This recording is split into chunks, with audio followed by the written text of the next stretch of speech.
This afternoon, we're pleased to welcome to the White House one of the great and most esteemed business leaders and geniuses and innovators anywhere in the world, Apple CEO Tim Cook. Today, Apple is announcing that it will invest $600 billion, that's with a B, in the United States over the next 4 years. That's $100 billion more than they were originally going to invest.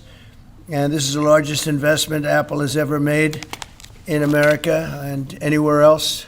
And it's just an honor to have you. As you know, Apple's been an investor in other countries a little bit. I won't say which ones, but a couple. And they're coming home. $600 billion, it's the biggest there is.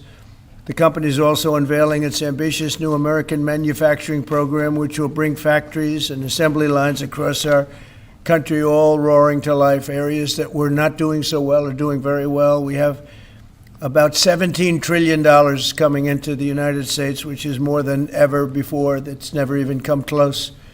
There's never been anything like it. Even you, that's even a lot of money for you. But we have commitments of more than $17 trillion. That was as of a couple of weeks ago. These investments will directly create more than 20,000 brand new American jobs and many thousands more at the Apple suppliers like Corning, Broadcom, Texas Instruments, and Samsung, who all deal in that world. As part of this historic commitment, Apple will massively increase spending on its domestic supply chain for the iPhone and will build the largest and most sophisticated smart glass production line in the world. For years, Americans have watched as many of our leading tech giants built their factories overseas and exported American jobs abroad. But under the Trump administration, we're doing everything possible to make this the best place on earth to build a factory or grow businesses. I'm allowing them to build electric producing plants with their factory, because otherwise they'd have to hook into the grid. And I think it's one of the biggest things we've done, where you can build, Tim, your own electricity. You become your own electric manufacturer, and that goes along with the plant. So you become a utility. So congratulations, now you're in the utility. I hope they don't value your company based on utility, but that's okay. You're going to be making your own electricity, and as you probably know, for much of this and many of the things that we're doing, especially the AI, they would need actually double the electricity that the country now produces for everything. So it's massive electric, and they're going to be able to make their own, and they're getting very fast approvals. We're going to be putting a very large tariff on chips and semiconductors. But the good news for companies like Apple is if you're building in the United States or have committed to build, without question committed to build in the United States, there will be no charge. In other words, we're not going to be charging. So a lot of countries, a lot of companies are leaving various other places and they're coming to the United States. So in other words, we'll be putting a tariff on of approximately 100% on chips and semiconductors. But if you're building in the United States of America, there's no charge, even though you're building and you're not producing yet in terms of the big numbers of jobs and all of the things that you're building.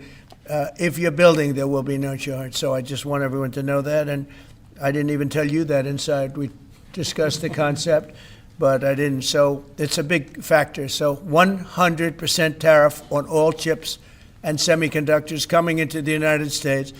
But if you've made a commitment to build, or if you're in the process of building, as many are, there is no tariff. I'm glad to be here with you today, and I'm very proud to say that today we're committing an additional $100 billion to the United States, bringing our total U.S. investment to $600 billion over the next 4 years. As a part of this, we're launching Apple's American Manufacturing Program. It will spur even more production right here in America for critical components used in Apple products all around the world. And we're thrilled to announce that we've already signed new agreements with 10 companies across America to do just that. First, with today's announcements, I'm proud to say that Apple is leading the creation of an end-to-end silicon supply chain right here in America, from design to equipment to wafer production to fabrication to packaging. In Texas, we're working with manufacturers like Texas Instruments, Global Wafers America, and Applied Materials. We're working with Amcor in Arizona and Broadcom and Global Foundries in New York. Thanks to President Trump's vision, and with his help in his first term, we also led the way to bring TSMC to Arizona by committing to be their first and largest customer.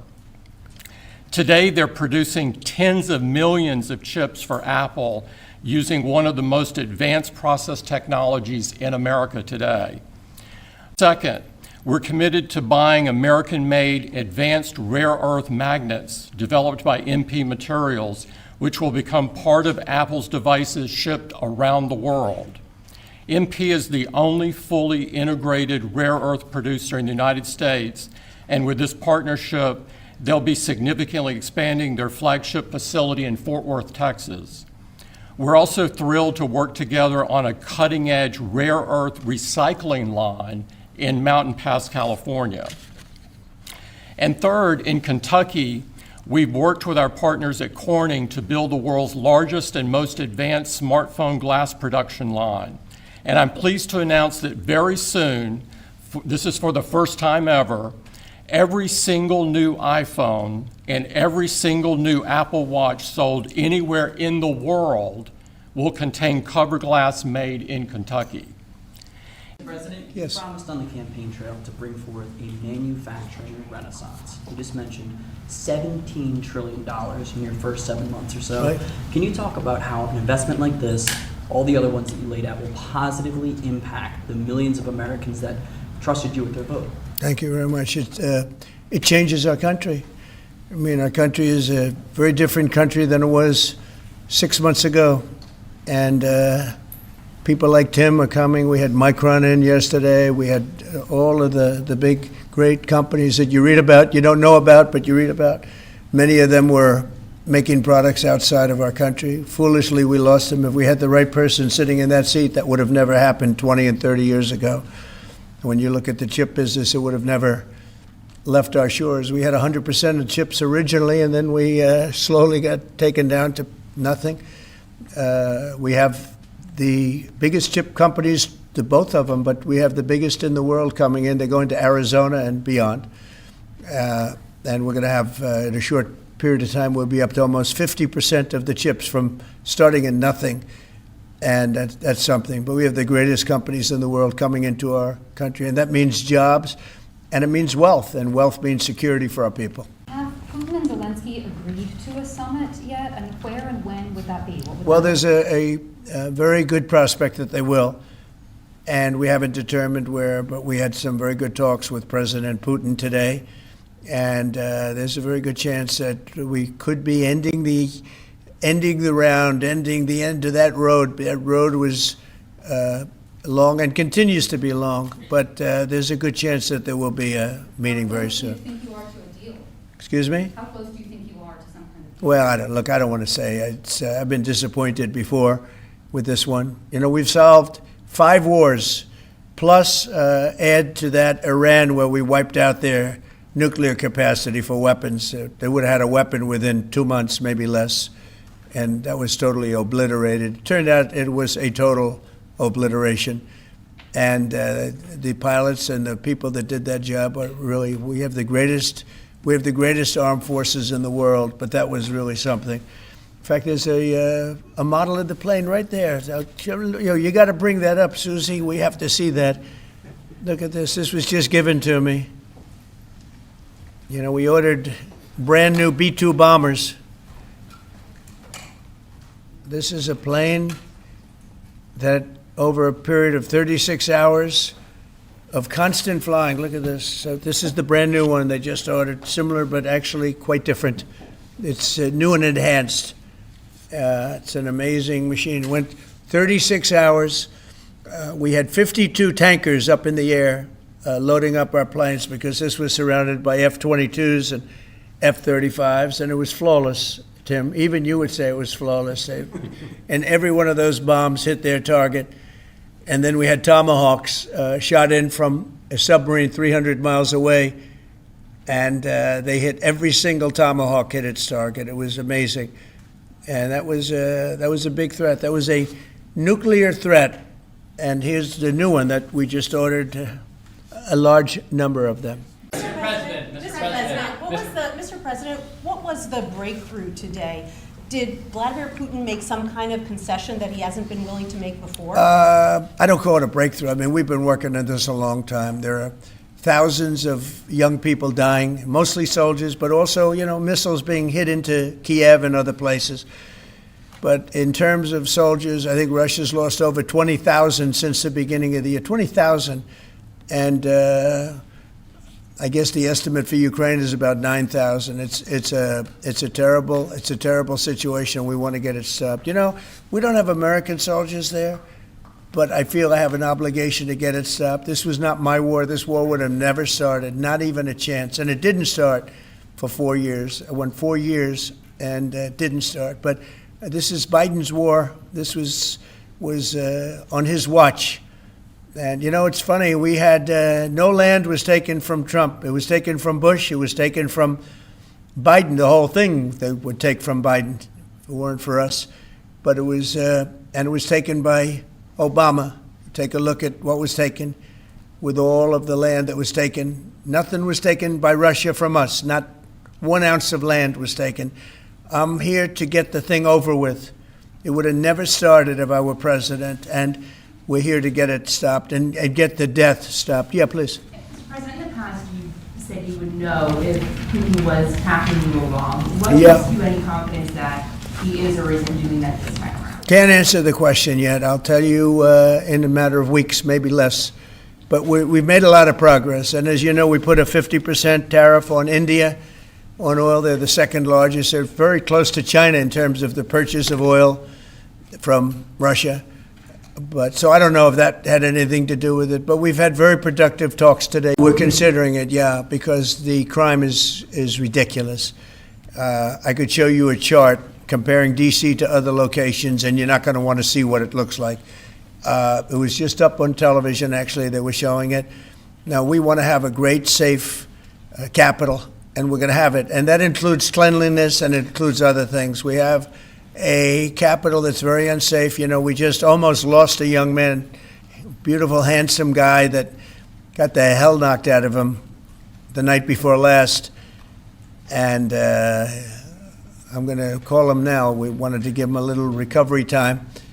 We just put a call into him. They're calling back in a little while, but he went through a bad situation, to put it mildly, and there's too much of it. We're going to do something about it. So whether you call it federalized or what, and that also includes the graffiti that you see, the papers all over the place, the roads that are in bad shape, the medians that are falling down, the median in between roads that's falling down. We're going to beautify the city. We're going to make it beautiful. And what a shame. The rate of crime, the rate of muggings, killings, and everything else, we're not going to let it. And that includes bringing in the National Guard, maybe very quickly, too. If you do reach a deal with Ukraine and Russia, would you drop the additional tariffs on India? Well, we'll determine that later, but right now they're paying a 50% tariff. Okay? Yeah, please. One for Mr. Cook as well. On the Yeah, please. The president wants a made in the USA iPhone. What are the chances that you can actually make that happen? Well, if you look at the bulk of it, we're doing a lot of the semiconductors here. We're doing the glass here. We're doing the Face ID module here. So there's a ton of it. And we're doing these for products sold elsewhere in the world. And so there's a lot of content in there from the United States. But what about the whole thing? We're very proud of it. Can you make the whole thing here? Is just the final assembly that you're focused on. And that will be elsewhere for a while. He makes many of the components here. And we've been talking about it, and the whole thing is set up at other places, and it's been there for a long time. So in terms of cost and all, but I think we may incentivize him enough that one day he'll be bringing that. But he brings most of the stuff. Look, he's not making this kind of an investment anywhere in the world, not even close. He's coming back. I mean, Apple's coming back to America. Indian officials Let me have go, please. Indian officials have said that there are other countries that are buying Russian oil. It's okay. Like China, for instance, It's buys okay. more. Yeah. Why are you singling India out for these additional It's sanctions? only been 8 hours, so let's see what happens We're over the gonna next. see more secondary sanctions You're going very to see a lot soon. more. So this is a taste of You're what's going to to see a come. lot more. You're Mr. going to see so much secondary sanctions. President Trump, are you keeping that 10 to 12 day deadline? China facing potential secondary sanctions for Yeah. Russian oil. Them having that tariff or sanction rather or not hinges on what going forward? It may happen. I mean, I don't know. I can't tell you yet, but we did it with India. We're doing it probably with a couple of others. One of them could be China, yes. Are you keeping that 10 to 12 day deadline that you had given Russia after today's talks? Yeah, we're pretty much getting close to it right now, but we're having very serious talks right now about getting out of Ukraine, getting it settled, getting it ended. Should have never started, would have never.